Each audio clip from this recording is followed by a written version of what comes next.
It hurts back there. Her voice cracked when she said it, not loud, not dramatic, just broken. She was hanging from a pine tree on the north slope of the Bitterroot Mountains, rope tight around her waist, arms pinned, bare feet scraping at nothing but hot summer air. One boot lay in the grass below her, the other was still on her foot.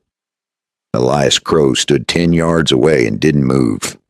A 50-year-old mountain man, gray in his beard, rifle on his back, watching a young barefoot girl sway in the wind. From a distance, it would have looked wrong. He didn't look at her face first. He looked at the ridge, he checked the wind, he listened. The rope creaked. A hawk lifted suddenly from the tree line to the west, far off. Metal clicked once, then went quiet. Not an animal sound, a man sound. It hurts, she whispered again. Weaker now. Elias crouched low and touched the dirt. No clear tracks in the open dirt, but the grass near the fallen shoe was bent the wrong way. Someone had stood there recently, and whoever it was, they were close enough to hear her begging. He rose slowly. If this was a trap, rushing would kill them both. He moved in at last, knife already in his hand. One clean cut. The rope dropped. She fell into him hard, lighter than he expected, shaking so badly her teeth clicked. Her bare heel brushed his leg. She gasped and twisted, panic flashing in her eyes, and a small hairpin appeared in her hand. She drove it toward his chest. He caught her wrist without hurting her. Easy, he said, calm and low. She stared at him like a cornered animal. Then she sagged. It hurts back there, she said again. Shame and pain tangled together. He nodded once. He didn't ask questions. He didn't stare. He shifted slightly and took one quick look where the rope had bitten into her lower back through torn cloth. Red marks. Swelling. Nothing worse. Then his eyes dropped to her feet. One bare, one booted. He didn't linger. Just one quick look. The kind a man takes when he's seen traps before. He frowned. The boot looked wrong. Too dark at the heel. He leaned closer and sniffed. The smell hit him sharp and wrong. Not soap. Not leather oil. Sheep tallow. Heavy. Sour. And fresh enough to still shine on the leather. Someone had smeared it thick on her boot heel. Not to hurt her. To call something in. To draw something. In this heat, a bear could follow that stench for a long way off. He picked up the fallen boot from the grass. Grease thick outside. He held it up so she could see. Someone wants you eaten, he said. Her face went white. This smelled like land, like paperwork, like gold. Elias tossed the greased boot far into the brush, away from where they stood. Then he scanned the ridge again. If a man had set this, that man would want to watch. A crow called once from deeper in the trees. Too sharp, too timed. He felt it in his gut. They were not alone. Can you stand? He asked. She tried. Her legs trembled, but held. Her bare heel was scraped raw from struggling against bark. He tore a strip from an old cloth in his pack and wrapped her foot tight and simple. No fuss. No lingering. Just enough to walk. What's your name? He asked. May, she said. May Harper. Who did this? She swallowed. My brother-in-law, Vernon Cade. The name sat in the air like a gun laid on a table. Elias didn't react on the outside, but he remembered years ago, a younger man in chains, a courtroom that smelled of sweat and fear. Men like Cade didn't forgive. They'll say I killed my sister, May said quickly. He said no one would believe me. He said the woods would take care of it. Elias had seen gold claims make family disappear faster than fever. Elias looked at the rope still hanging from the branch. The knot was tight, clean, a cattleman's hitch, local work, not a drifter, not random. If Vernon Cade was behind this, the valley would close ranks. Men like him owned juries, owned deputies, owned silence. Elias had buried men for less. He looked back toward the ridge. If Cade was watching, he already knew the rope had dropped. We move now, Elias said. She hesitated. You're helping me. He met her eyes for the first time fully. If I leave you here, something else won't. That was answer enough. Before we go further, I want to be honest with you. This story's gathered, retold, and shaped with a few added details to sharpen the lesson and the meaning. The images you see are created to help the feeling land the right way. If you stay with me, leave a comment and tell me what time it is, where you are, and where you are listening from. I read more of those than you think, and it helps me find the next story worth telling. Elias picked up the rope and coiled it quickly. No reason to leave proof of survival behind. He brushed dirt over the scuffed patch where she had fallen. He checked the wind again. Still from the west. If a bear caught that scent, it would come from that direction. If a man was watching, he would be higher. Elias shifted their path downhill instead. Unpredictable. May limped beside him, jaw tight, refusing to cry. "You know him?" she asked quietly. "I know the kind," Elias replied. Behind them, something moved. Not loud, not crashing, just a branch settling where no wind touched it. Elias didn't turn his head. Turning showed fear. He kept walking, slow, steady. If Vernon Cade had been willing to hang his own kin in the mountains and smear her boot with grease like bait, then this was no simple family fight. This was something bigger, something worth murder. And now, because he had cut that rope, Elias Crow had stepped straight into it. If Cade was watching from that ridge, rifle laid across his knees, then he had just seen the one thing he didn't expect, someone choosing her, and in a valley where power answered to money and silence, helping May Harper would not mean trouble, it would mean war. And in this valley, war didn't start with gunfire, it started with who your neighbors chose to believe. So the question was simple: would a man who had left the law behind for peace be willing to pick it up again? Knowing the mountains might not forgive him twice, May Harper limped beside Elias Crow, each step uneven but stubborn. The clearing disappeared behind them, swallowed by pine and shadow, yet neither of them believed they were truly alone. Elias didn't look back. Men who looked back too often usually walked into bullets. He angled them downhill instead of up, away from the obvious ridge where a watcher would wait. May kept pace as best she could. Jaw set tight. She didn't cry. After a few hundred yards, he guided her toward an old trapper's shed, half hidden under leaning spruce limbs. It was nothing more than rough logs and a sagging roof, but it had walls and only one door. That was enough. Inside, the air smelled of old smoke and dry wood. Elias barred the door with a fallen beam and finally allowed himself a breath. May lowered herself onto an overturned crate. Wincing when her back touched wood, he handed her a tin cup of water. She drank carefully, like someone who had learned not to waste anything. "Start from the beginning," he said. She nodded slowly. "My sister died last week. They said fever, but she wasn't sick." Elias listened without interrupting. "Vernon took over the house, took the papers, told me I would sign whatever he put in front of me, but I said no." She looked down at her wrapped foot. "He said I didn't understand how things worked." Elias almost smiled at that. Men like Vernon always believed others didn't understand how things worked. "He said I was unstable," she went on. "Said I was grieving too hard. Said if I caused trouble, the sheriff would believe him." Not sheriff, Elias thought. Deputy. Men like Vernon didn't aim small. Then yesterday, May continued. He asked me to ride with him to check fence lines." She swallowed. "I should have known." Elias nodded once. "You fought," he said quietly. She looked up, surprised. Yes, he believed her. He had seen enough fear to know the difference between guilt and survival. Outside, a twig snapped. Both of them froze. Elias lifted one finger. Silent. He stepped to the narrow crack in the wall and looked through. Nothing moved, but the woods had a different kind of quiet now. The kind that meant someone had passed through not long ago. He stepped back. "If Vernon set that trap," Elias said. "He didn't ride out there alone." May's eyes widened. "He had a man with him. I never saw his face." Elias nodded. "That means at least two. And the deputy," she whispered. "Yes." He crouched near the hearth and began to pack quickly. He didn't waste motion. A coil of rope, a small tin of salt, 2 cartridges from his pouch. "Are we going to town?" she asked. Eventually, she blinked. "You're not afraid of him?" Elias looked at her in a way that made the question seem small.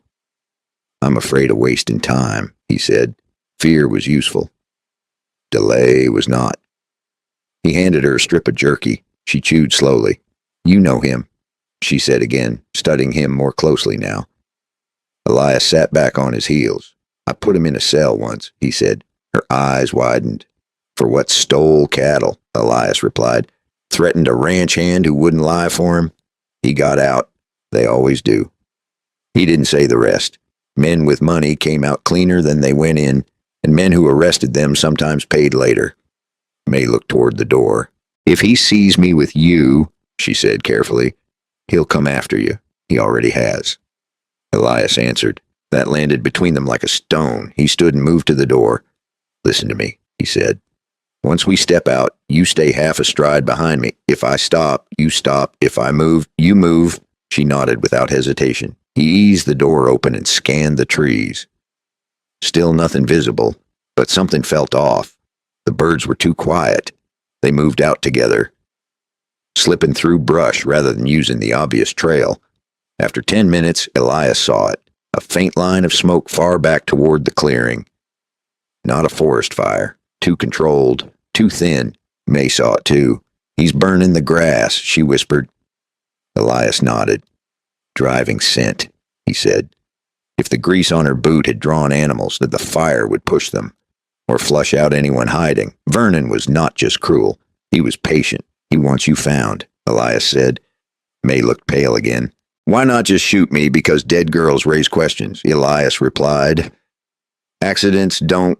They kept moving. Faster now. The shed was no longer safe. Nothing was safe. After another stretch of silent walking, May stumbled but caught herself. You don't have to do this, she said suddenly. Elias didn't slow. If I leave you, he said. He wins twice. She didn't answer that. The trees began to thin slightly ahead. Beyond them lay higher ground, and from higher ground a man could see who followed. Elias paused and listened one more time. There it was. Faint. Metal. A small click. Rifle bolt. Not close, but not far enough. He leaned closer to May without looking at her. He's watching, he murmured. Her breathing quickened. Stay steady, he said.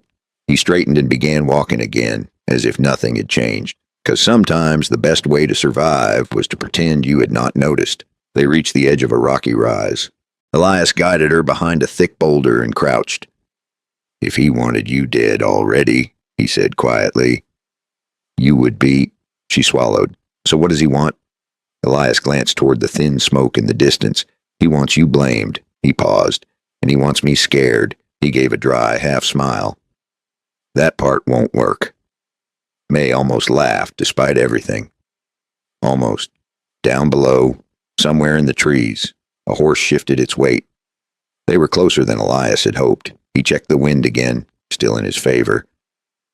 For now, he turned to May. We head for my place, he said. Higher ground, harder to surround. And then, Elias replied, we stop running. That was the first time he had said it out loud. Stop running. War had already started the moment he cut that rope. If Vernon Cade was willing to burn grass and bait animals to erase a problem, he would not stop at threats. He would escalate. And once they reached the mountain cabin, there would be no pretending this was a misunderstanding. Before we climb higher, let me say this. If you have made it this far, you are exactly the kind of listener these stories are for. If you have not already, consider subscribing so you do not miss the next chapter of this fight in the mountains. Now take a sip of your coffee or tea, settle in, and tell me in the comments what time it is where you are and where you are listening from. 'Cause out here in 1885 Montana, time moved slow, but today it was running out fast. Elias Crow didn't stop until the ground began to tilt upward hard enough to burn the legs. His knees reminded him he was not 30 anymore, but he kept climbing anyway. May kept climbing beside him, breath shorter now, but steady, behind them. The thin ribbon of smoke drifted low through the trees. Vernon was not trying to burn the mountain.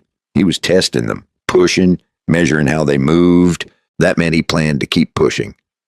By late afternoon, they reached the narrow path that only a man who lived up there would notice. It was nothing more than a break in the brush and a stretch of stone that left no clear tracks. Elias stepped onto it without hesitation. May followed, careful with her wrapped heel. You live up here, she asked. High enough, he said. She didn't complain about the climb again. That impressed him more than she knew. After another half hour, the trees opened just enough to reveal a small cabin tucked against rock and timber. Not pretty, not welcoming, but solid. Logs thick, windows narrow, roof low against wind. May let out a slow breath. "This is yours." Elias nodded. "Has been for a while." He walked the perimeter first before approaching the door. Checked the ground. No fresh prints. Only then did he unlock the door and motion her inside. The cabin was simple. Table, iron stove, 2 chairs, one narrow bed against the far wall, rifle rack above the fireplace, nothing extra. May stood in the center of the room, unsure where to place herself. Elias closed the door and barred it. "You sit," he said, pointing to the chair. He knelt by a wooden chest and pulled out clean cloth, a small jar of salve, and a kettle. He poured water and set it to heat. "You don't talk much," she said quietly. "I talk when needed." She almost smiled at that. He crouched in front of her and gently unwrapped her foot. The skin was raw but not torn deep. "That'll heal," he said. She nodded. He cleaned it without fuss and wrapped it tighter. "You ever been this far up?" he asked. She shook her head. "My sister didn't like the mountains." Elias glanced at the door. "Mountains don't like most folks either." Elias said it like the mountain had personally told him so. That earned a faint laugh. When he finished, he stood and walked to the fireplace. From a loose plank near the hearth, he pulled something small and silver. He hesitated only a second before setting it on the table. A badge, old, scratched, United States Marshal. May stared at it. "You weren't just a hunter." "No. Why'd you quit?" He leaned back against the wall. "Because sometimes the law and justice aren't the same thing." He packed a pinch of tobacco, slow and familiar, like he was buying himself a second to not say more than he should. Then he looked past the window, not at the mountain, but at whatever he'd left behind in town years ago. She studied him carefully now. "You arrested Vernon." "Yes." "For stealing cattle." "For more than that." He didn't go into detail. He didn't need to. Men like Vernon didn't wake up cruel one morning. They practiced. May's face tightened. "He never forgave you." Elias shook his head. "Men like him don't forget who put them in a cell." And years ago, Elias had learned one hard truth. If a town went rotten, you did not ask it to fix itself. You sent word uphill to the men who did not owe that town a favor. Silence filled the cabin for a moment. Outside, the wind picked up, brushing pine against wood. May looked toward the window. "If he knows this is your place, he will," Elias said calmly. "And then he decides how badly he wants what you have." She swallowed. "It's not just the house," she said. "There's land, a claim, gold up near the river bend." Elias didn't look surprised. That explained the grease, the rope, the fire. Gold made men do worse than murder. "You're the heir?" he asked. She nodded. "My father filed it proper. My sister married Vernon after. If I'm gone, it all goes to him." There it was. Clean, simple, ugly. Elias walked to the small window and looked down the slope. From up here, he could see movement long before anyone reached the door. "That's why he couldn't just shoot you," Elias said. "He needs you guilty. Or gone by accident." May folded her hands together. "You could still send me away," she said. "Ride me to another town." He looked at her over his shoulder. "And let him hunt you again."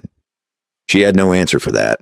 The light outside shifted toward evening. Shadows stretched longer across the trees. Elias moved with quiet purpose now. He checked the rifle rack, counted cartridges, tested the back latch. Then he stepped outside once more, scanning the slope below. Nothing visible yet, but that meant little. Vernon would not rush a mountain cabin. He would surround it, wait for hunger, wait for fear. Elias stepped back inside and shut the door. He faced May fully now. "This place has one narrow path up," he said. "Loose rock on both sides. Anyone climbing fast will make noise." She listened carefully. "There's also a shallow ditch behind the woodpile," he added. "If you have to hide, you go there." Her eyes widened. You're planning for them to come tonight? I'm planning for them to try. He walked to the table and picked up the badge again. For a long moment he stared at it.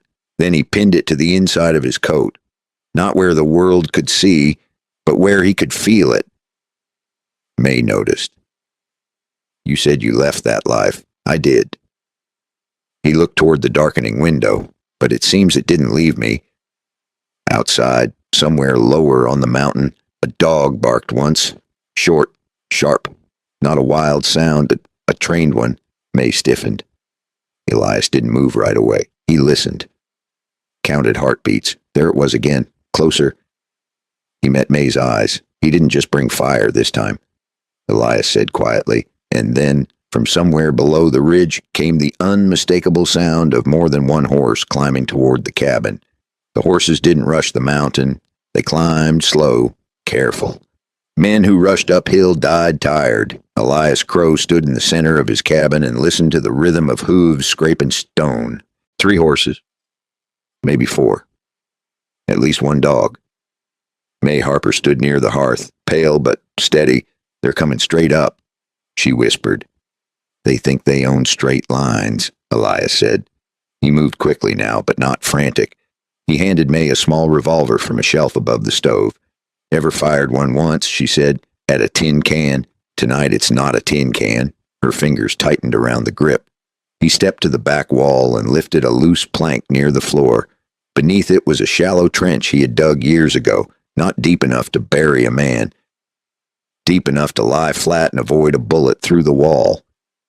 If shooting start, he said. You get low. Not brave, low, she nodded. Outside, a man's voice carried faintly up the slope, confident, relaxed. Vernon Cade liked to sound relaxed. Elias stepped to the narrow front window and crouched. Through the trees he saw them at last, 4 riders, 1 lantern swinging low. 1 man leading a hound on a rope, and at the front, hat tilted just slightly back, sat Vernon. Even at a distance, he looked comfortable. That told Elias more than any threat would have. A comfortable man believed he was winning. They're spreading out, May said softly. She had moved beside him without him noticing. She was learning. Yes, he said. They don't plan to knock. The dog began to bark again, sharp and eager. It had caught scent. Not of grease this time, of people. Elias moved away from the window and lowered the lamp inside the cabin until the room fell dim. He didn't want them to see silhouettes. The first shot came without warning. Wood splintered near the door. May flinched. Elias did not. They're testing, he said calmly. Another shot. Higher this time, trying to find the height of a standing man. Elias dropped flat behind the trench. Down, he ordered. May slid beside him, pressing into the shallow groove. Her breathing was fast but controlled. Outside, Vernon's voice rose. You can't hide up there forever. Crow. So he knew. Of course he knew. Elias stayed silent. Silence forced a man to talk more than he meant to. You think that badge still protects you, Vernon called. It doesn't. May glanced at Elias. He kept his eyes on the wall. The next sound was different. A dull thud, then another. May's eyes widened. Are they throwing something? Elias inhaled slowly. Oil. He could smell it faintly even through pine and smoke. Stay down, he said. A moment later, flames licked against the outer wall. Not a wildfire. Not a raging blaze. Controlled.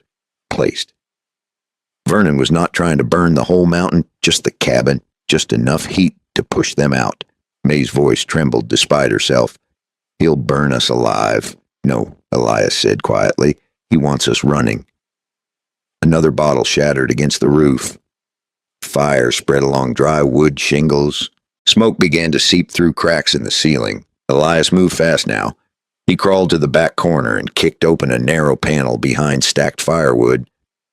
Cold night air rushed in. This way, he said. May hesitated only a second before crawling through. The panel led to a narrow ditch he had dug long ago as a drainage trench. Tonight it was a lifeline.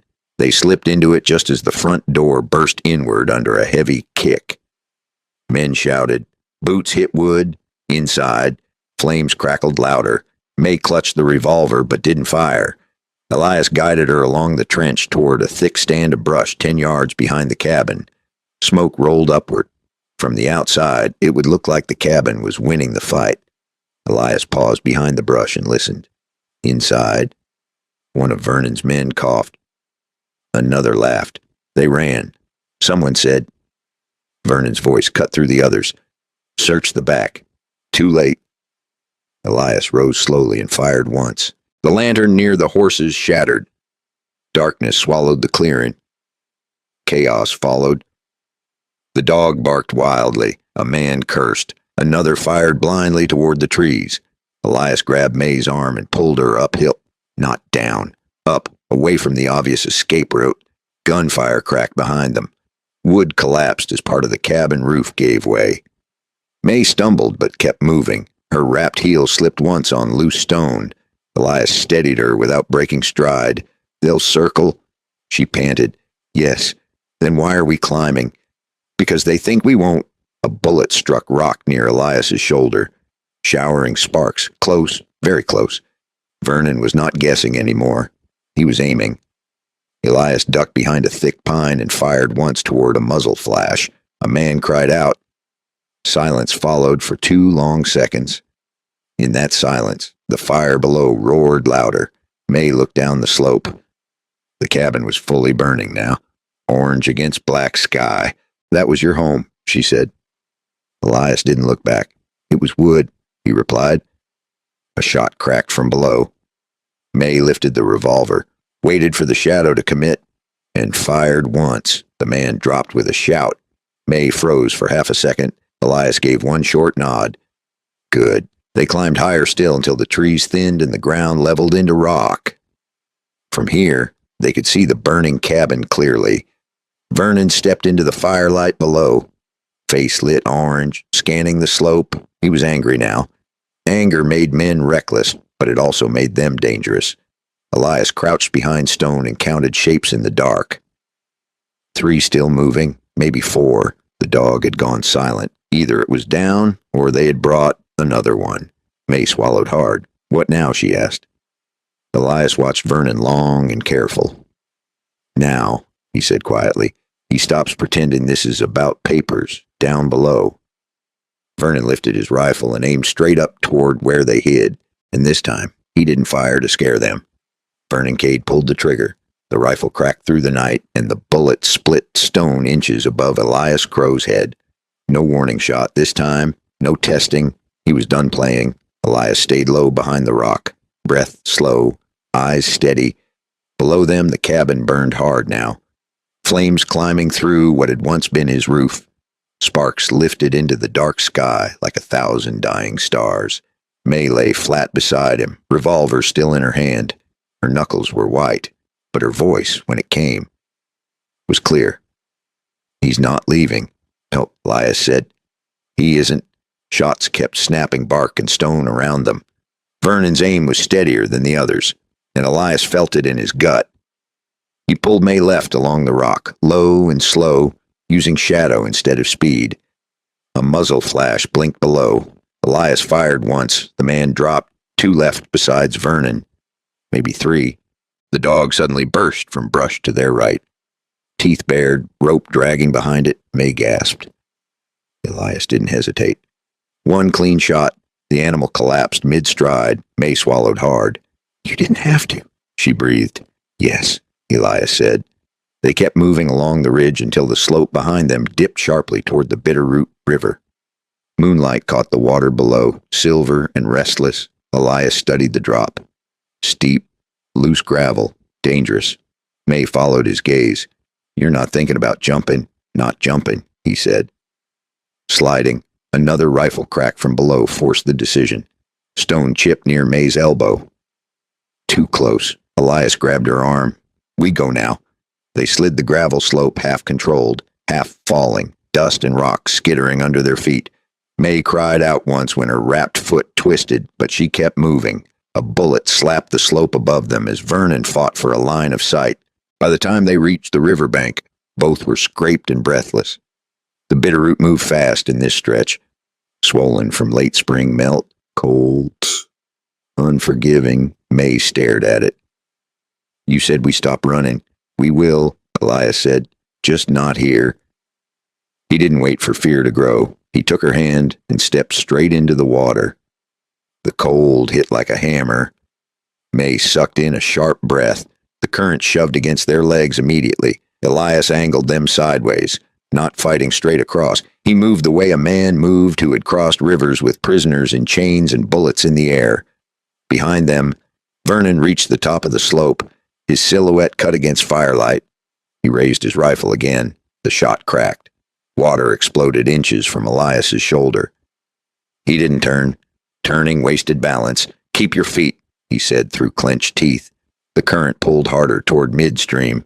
May slipped once, nearly going under. Elias hauled her upright. Her hair stuck to her face, eyes wide but locked on him.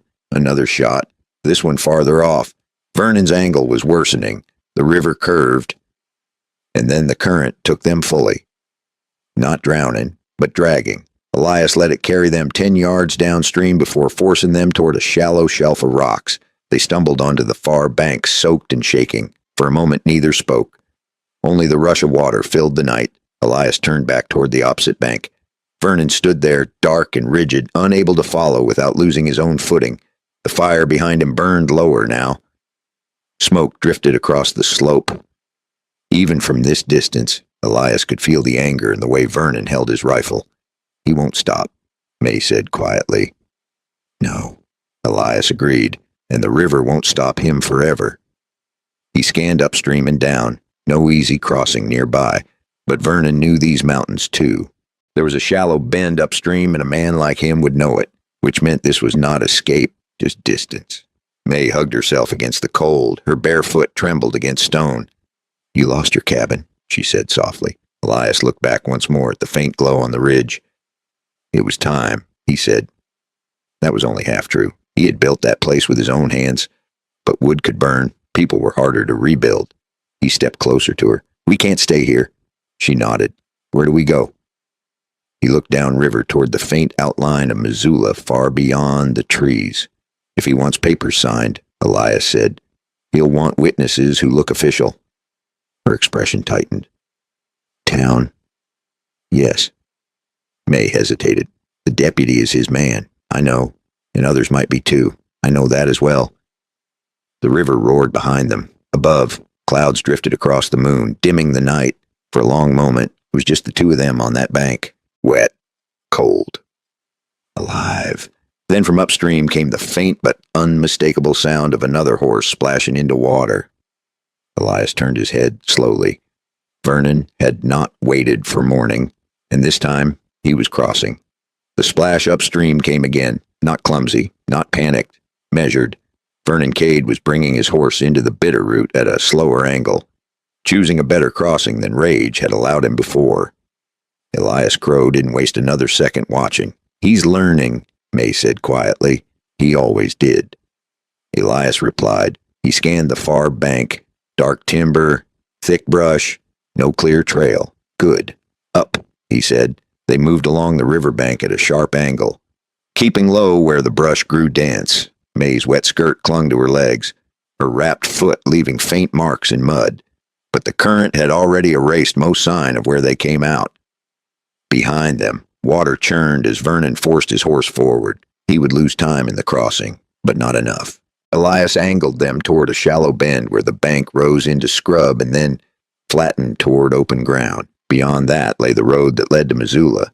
He didn't like that road. Roads meant eyes, but the woods meant rifles in the dark. They reached the scrub line just as a shot cracked from across the water. Too far, too rushed. Vernon was firing more from anger now than precision. Keep moving, Elias said. May nodded, breath tight. They climbed through brush until the river noise faded behind them. The sky had begun to pale at the edges. Dawn was coming, and dawn meant witnesses. By the time they reached the road, both were soaked, muddy, and exhausted. A wagon track cut through the earth toward town. Elias paused and listened. No riders in immediate pursuit. Vernon would regroup. He would not ride straight into town shooting. He was smarter than that. You still want to go there, May asked. Yes. He owns half of it. Then we'll walk into the half he doesn't. That earned the smallest flicker of a smile from her.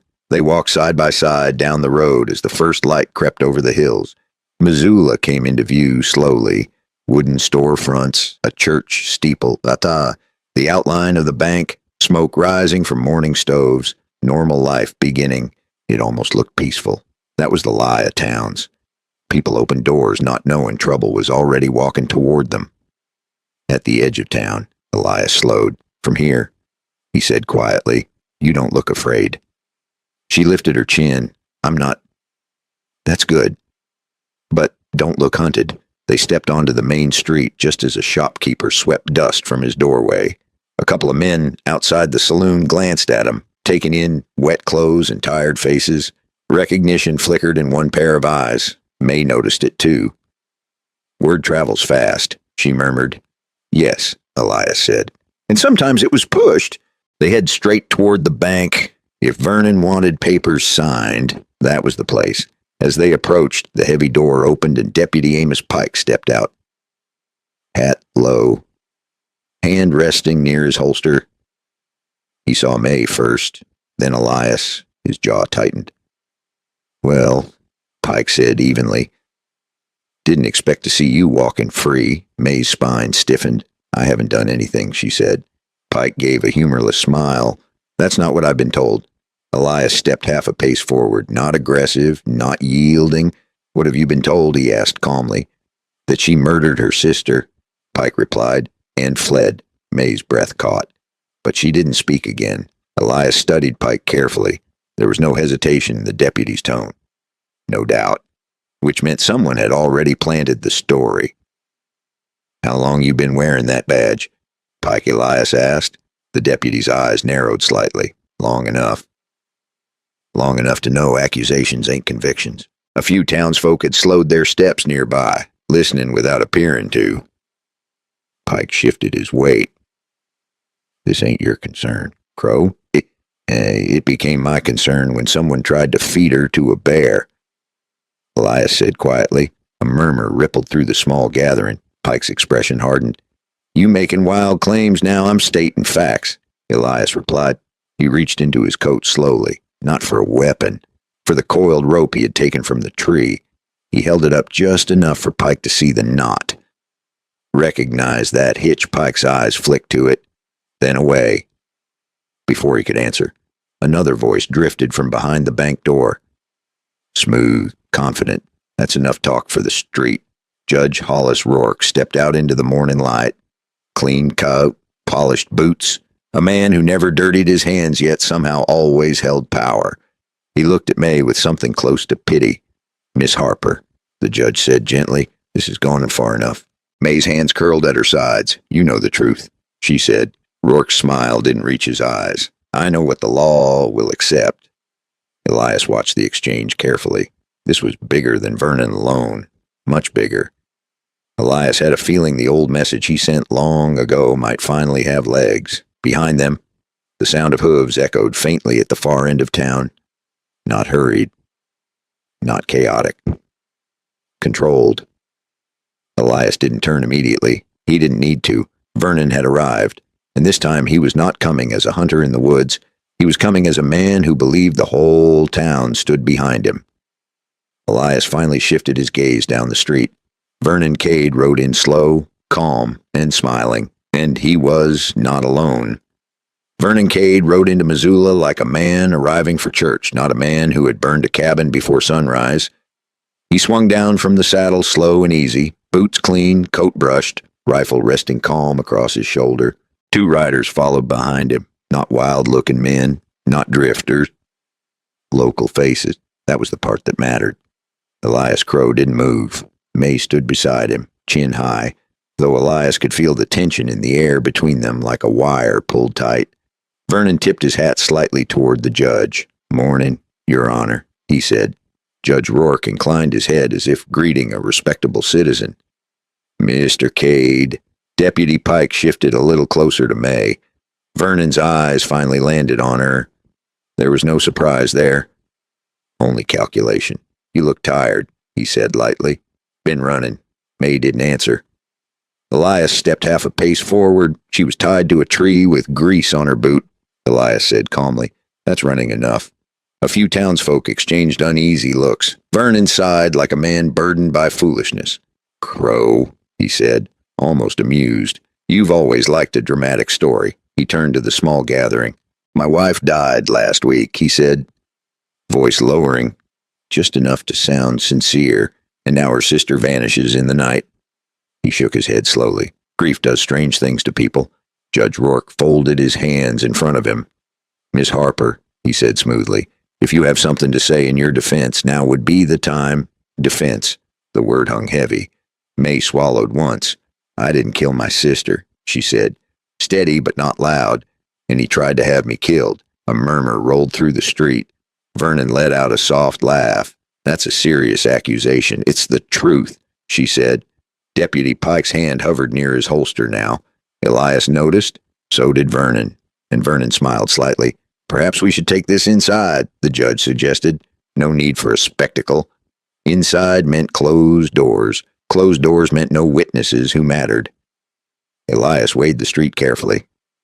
Men watching from the saloon porch. A shopkeeper holding a broom mid-sweep. Two older ranchers standing near the hitching post. Not cowards, just cautious. He spoke quietly, but clear enough for them to hear. "If she goes inside without counsel," Elias said, "it won't be law. It'll be paperwork dressed up as law." Judge Rourke's smile thinned. "You are no longer an officer of the court, Mr. Crow." "No," Elias agreed, "but I remember how one works." Vernon's patience began to slip at the edges. "You always did think you were better than the rest of us," he said. "I think rope and grease speak for themselves," Elias replied. Vernon's eyes flicked briefly to the coiled rope still hanging from Elias's hand. That was the first crack in his calm. Small, but real. Judge Rourke stepped forward. "Deputy," he said smoothly, "escort Miss Harper into the bank. We will sort this properly." Pike reached for May's arm. Elias moved at the same moment, not drawing his weapon, just placing himself between them. "No one touches her," he said quietly. For a second, the street held its breath. Then the sound came, a wagon rolling up from the far end. Old wheel, heavy load. The driver reined in hard when he saw the gathering. It was Mr. Callahan, the bank clerk. An older man with careful eyes. He looked from Vernon to May, then to Elias. His gaze lingered on the rope, and something changed in his expression. "You best not rush this," Callahan said slowly. "There's documents that need reviewing." Vernon stiffened. Judge Rourke shot him a sharp look. Barely visible, but sharp enough. Elias noticed that too. There was tension between those two, not equal partners, more like one man pulling strings and another thinking he held them. May leaned slightly toward Elias. "He's nervous," she whispered. "Yes," Elias said under his breath, "but not about you." Vernon stepped forward again, voice harder now. "She's coming inside," he said. "And if she refuses," Elias asked calmly. Deputy Pike shifted again. His thumb brushed the strap of his holster. Too many hands were near guns now. Too many eyes were watching. Vernon exhaled slowly, then changed tone. "All right," he said. "We do this simple." He turned to the crowd. "If she's innocent, she won't mind signing a statement swearing it, right here, in front of witnesses." That sounded fair. That was the trick. May looked at Elias. He understood instantly. A signed statement could be twisted. Words changed later. Witnesses coached. "That statement already written?" Elias asked. Vernon didn't answer directly. Judge Rourke did. "For efficiency." Yes, there it was. Efficiency. Elias felt the old weight of the badge against his coat. This was not about justice, and this was about control. He looked around the street again. Faces uncertain. Men who didn't want trouble. Men who also didn't want to be fools. May straightened. "I'll sign nothing I haven't read," she said clearly. Vernon's jaw tightened. "And if I don't allow it," he said softly. That was the moment the mask slipped. Not for the whole town, but for Elias. He saw it now. This was not just a greedy husband. This was a man backed by something larger, something that believed the town would fall in line. Elias met Vernon's stare. "You don't get to allow anything," he said quietly. Behind them, the heavy bank door creaked open wider, and from the dark interior, A second voice spoke, calm, confident. Actually, the voice said, in this town, he does. The voice came from the bank doorway, calm as Sunday. Actually, in this town, he does. A man stepped into the light behind Judge Hollis Rourke, older than the deputy, dressed neat, holding a stack of papers like they were a weapon. It was the bank's senior manager, Mr. Callahan's boss, a man who looked like he slept in a clean shirt and never missed a payment. He nodded once to Vernon Cade, then to the judge, as if the order of respect was already decided. May Harper felt her stomach tighten. Elias Crow didn't flinch. He watched the manager's hands. Paper could be more dangerous than a pistol when the wrong people signed it. Judge Rourke spoke softly, like he was offering mercy. Miss Harper, you can end this in 5 minutes. Vernon's smile widened. He looked at the townsfolk and spread his hands.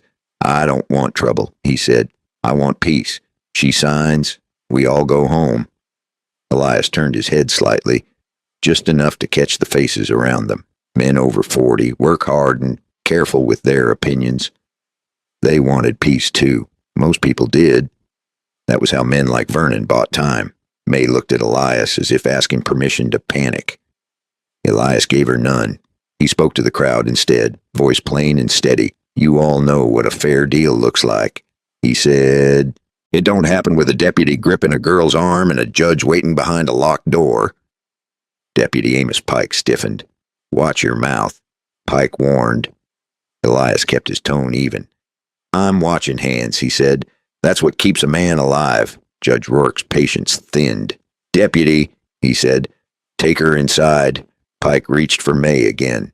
This time May stepped back on her own, but her heel slipped in the dust. Elias caught her elbow, not pulling her close, just keeping her on her feet. That small act changed the street. A few men shifted their stance, a few eyes narrowed. Not because they loved May, because they recognized control when they saw it.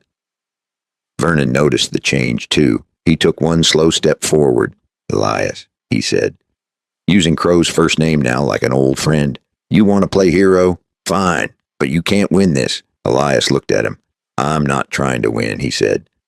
I'm trying to keep her alive long enough for the truth to speak. Vernon's eyes flicked to May, then to the judge, then back to Elias. He made a small, almost invisible nod. Deputy Pike moved his hand closer to his gun. The two riders behind Vernon shifted in their saddles. Elias felt the street tighten again. Trouble was deciding to take a shape. Mr. Callahan, the clerk, stepped forward half a pace, voice careful. Your Honor, he said, I'd like to review the claim papers before anyone signs anything. Just to be safe. Judge Rourke turned his head slowly. That will not be necessary, he said. Callahan swallowed. It's routine, he insisted. Her father filed it proper. We should confirm. Rourke smiled without warmth. Routine is what I say it is. Elias caught that. May caught it too. And the crowd heard it, even if they pretended not to. Vernon exhaled like a man tired of pretending. All right, he said. We do it a simpler way. He raised his voice so the whole street could hear. May Harper's under arrest for the murder of my wife. She'll be taken into custody. Anyone interfering will be treated as an accomplice. A few people stepped back.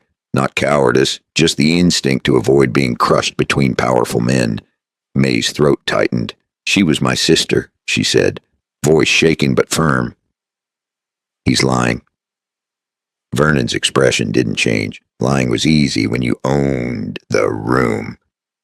Elias shifted his weight slightly, placing himself between May and the deputy. He didn't draw his gun, not yet. Drawing first made you the villain in a town looking for an excuse. He looked at Judge Rourke.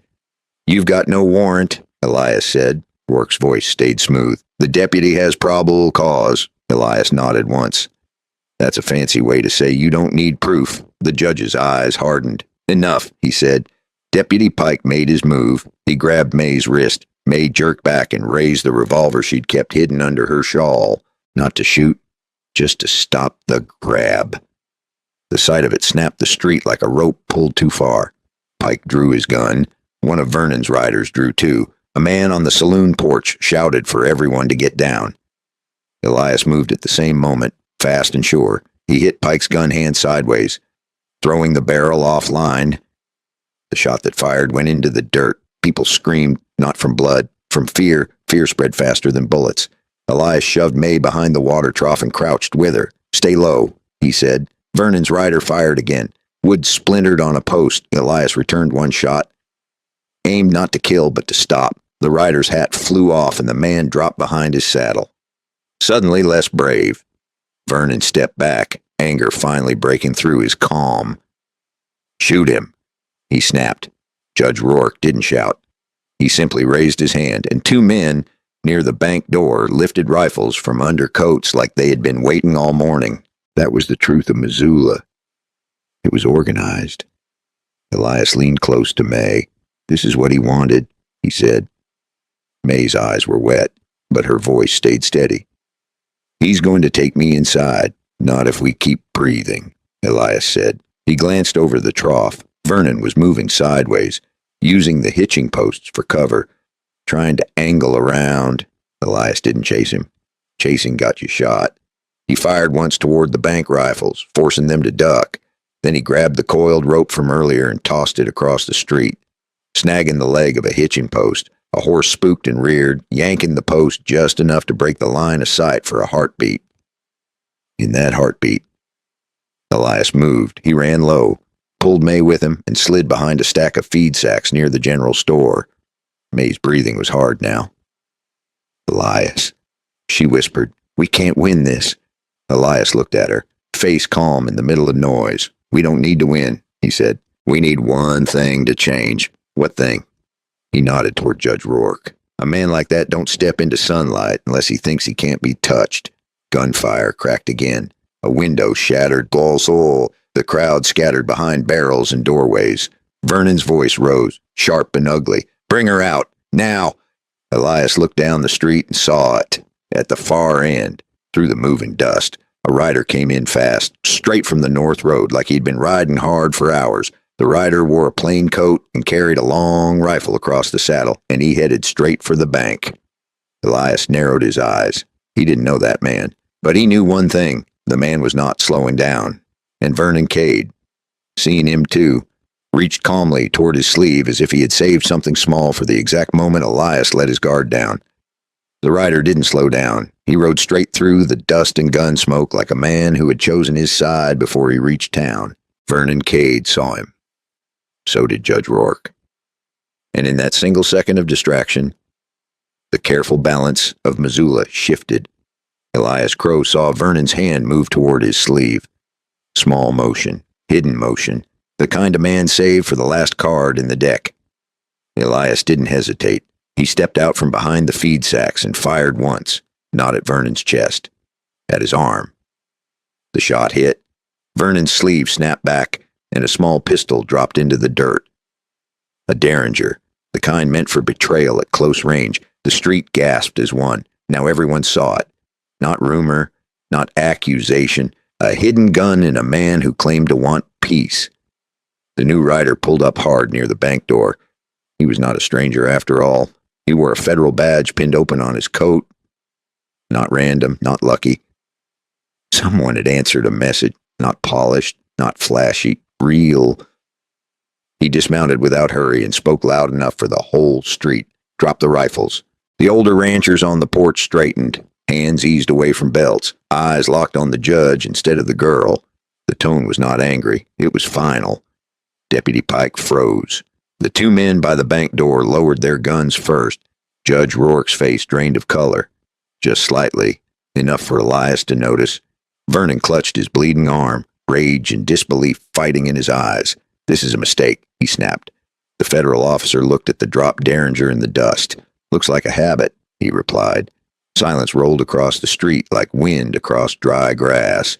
May stepped out from behind the trough slowly, not hiding anymore, not running. The crowd was no longer leaning away. They were watching closely.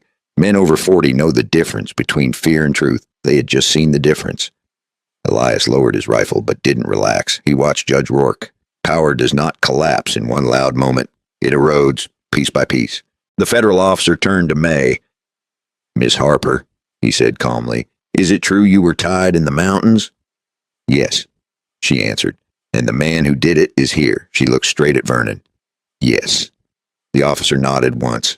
Then he looked at the crowd. If anyone here wants to explain why a grieving husband carries a hidden pistol to a peaceful conversation, now would be the time. No one spoke, not because they were afraid, because they understood the game had changed. Deputy Pike stepped back slowly. Judge Rourke straightened his coat, but said nothing. And Vernon Cade, for the first time since this began, looked smaller than the mountain he tried to control. Elias felt the weight of the old badge against his coat.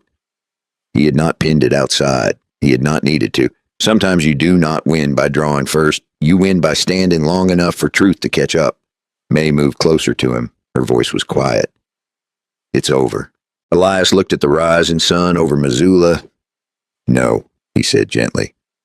It's beginning. Because justice does not end with one man bleeding in the dirt. It begins when people decide not to look away. And that, right there, is where this story stops being about 1885. It becomes about us. I want to step out of the dust for a moment and speak to you plainly. There are times in life when walking away feels easier. When you see something wrong and you tell yourself it is not your concern. Elias could have left May hanging in that tree. No one would have blamed him. He had already paid his price once for standing against men with power, but he didn't walk away. And I have learned something in my own life from stories like this. If you let fear make your decisions long enough, you start calling it wisdom. If you stay silent long enough, you start calling it peace. And that's the lie. It is surrender. Every one of us has stood at a moment where helping meant risk, where speaking meant trouble, where doing the right thing didn't promise comfort. So I ask you this, what rope are you pretending not to see? What small wrong have you convinced yourself is not your fight? What fear are you calling common sense? May didn't win because she was stronger. She won because she refused to sign her own lie. Elias didn't win because he was faster. He won because he stayed steady when pressure came. Life will test you in quieter ways than gunfire. It will test you in conversations, in compromises, in the moments where no one is watching, and that is where character is built. If this story moved you even a little, if it reminded you of something you needed to hear, take a second to like this video. It helps more than you think, and if you believe stories about courage and responsibility and standing your ground still matter, subscribe to the channel so you do not miss the next one, because we are not just telling old tales here. We are reminding ourselves what kind of people we want to be. Tell me in the comments, have you ever had to stand alone when it would have been easier to step aside? What did you choose? And if you're facing something right now, something that feels unfair or heavy, what would it look like to face it steady instead of afraid? Elias Crow once left the law because he was tired, but when the moment returned, he didn't hide from it. Maybe that is the lesson. You do not need to go looking for war, but when the right fight finds you, meet it standing, because in the end, mountains remember who stood their ground. Mountains remember, and so do good men.